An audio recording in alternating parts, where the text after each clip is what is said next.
Hola, buenos días. Soy el profesor Mustafa Ahmadi. Vamos a hablar en este cuarto capítulo de un tema interesante que forma parte de la lexicología española, asignatura que se da en la Universidad Hassan II y precisamente en el departamento de español. Entonces, el tema de hoy es hablar de lo que se llama jerga o léxico coloquial, o mejor dicho, también en su relación con lo que se llama lenguas de especialidad. ¿Qué características tienen esas lenguas? ¿Qué características tiene un lenguaje científico o un lenguaje técnico? Los términos especializados.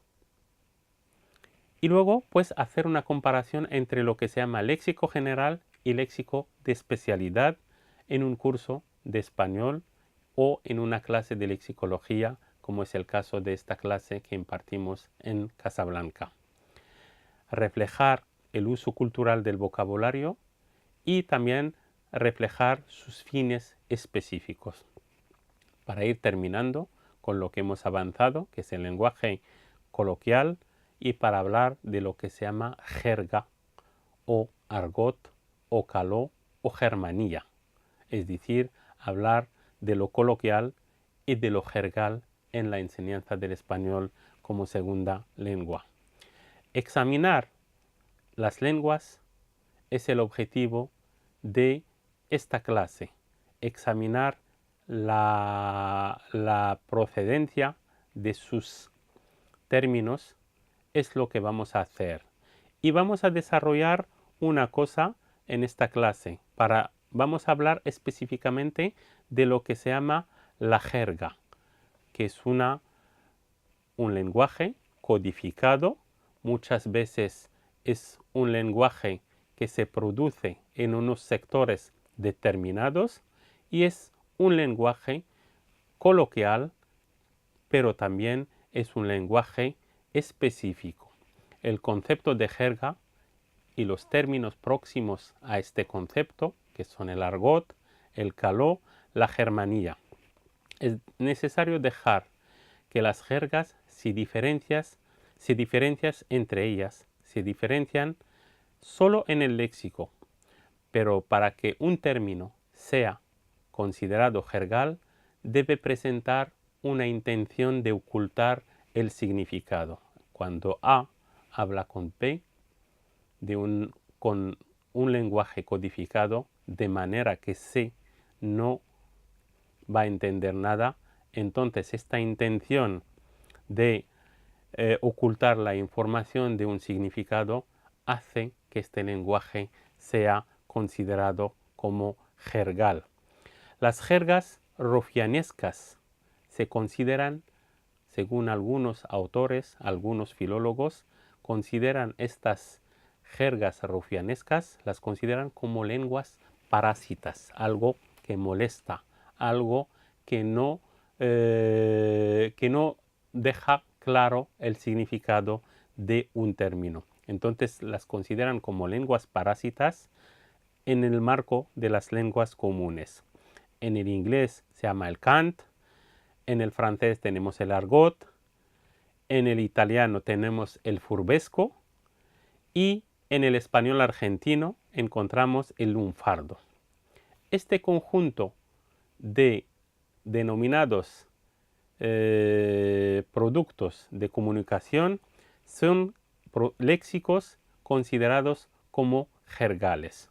Es decir, cuando un estudiante, por ejemplo, marroquí, llega a una ciudad como Madrid y se encuentra con expresiones que jamás ha podido escuchar en las clases de español que él ha recibido en su país, a veces se producen accidentes de entender algunos términos. Entonces vamos a citar algunos ejemplos de este mundo del léxico jergal, pero también vamos a dejar claro que uno de los sinónimos más próximos es el caló, que se denomina así por ser la lengua de los gitanos. Sabemos que los gitanos en España a veces se expresan de una forma diferente del resto de los españoles, y el caló es el dialecto de los gitanos. La germanía, que tiene que ver un poco con la zona de Cataluña, ofrece delimitación imprecisa con el caló del que acabamos de hablar. La voz no es un invento jergal porque procede del catalán germa, y germa significa hermano, y eso hay que volver un poco a la historia, al levantamiento de las germanías en Valencia y en Mallorca durante el reinado de Carlos I.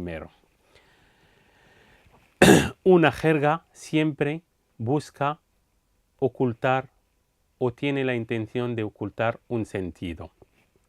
Y en este propósito, a veces el estudiante de segundas lenguas no entiende el concepto de estas jergas. Una de las características del vocabulario español en general es precisamente la presencia de lo coloquial en la lengua. Y esa presencia de lo coloquial a veces hace difícil entender o llegar a entender es el concepto de algunas expresiones que vamos a citar. La discusión sobre qué español enseñar en clase es una discusión que siempre está viva, una discusión que está viva en todos los foros sobre las lenguas, y es una discusión que plantea, digamos,